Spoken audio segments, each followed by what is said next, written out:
अस्सलामु अलैकुम नाजरीन, मैं हूं आपकी मेज़बान नाइला भट्टी और आप देख रहे हैं कसरे नूर न्यूज़ HD।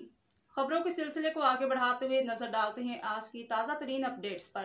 मीर बरादरान के एजाज़ में ईशाइया और PTI की जीत का जश्न। इस दावत में बर्शिया, वेरोना और बल्जानो से सब दोस्तों ने शिरकत की। बर्शिया से मीर बरादरान, जाहद तौर साहब, नुमान चौधरी साहब, फवाद साहब, फ़हीम जलाल साहब, अली साहब, जवाद साहब, चौधरी तजम्मुल सुबहानी। बल्जानो से मुबशर हुसैन, चौधरी जावेद, चौधरी अब्दुल सलाम, मोहम्मद तैयब। वेरोना से राशिद साहब, वहीद पिंडर साहब, मलिक साकिब साहब, ज़िले हुसैन साहब, चौधरी रऊफ साहब, फ़ारूक शाह साहब, जुल्फ़िकार पोन साहब और शक्कर भाटिया साहब ने भी शिरकत की। मैं अपने तमाम आने वाले दोस्तों का शुक्रिया अदा करता हूँ। हसब सुबहानी, वेरोना, इटली। अब तक के लिए इतना ही। मज़ीद खबरों और अपडेट्स के लिए देखते रहिए कसरे नूर न्यूज़ HD, हर खबर से बाखबर।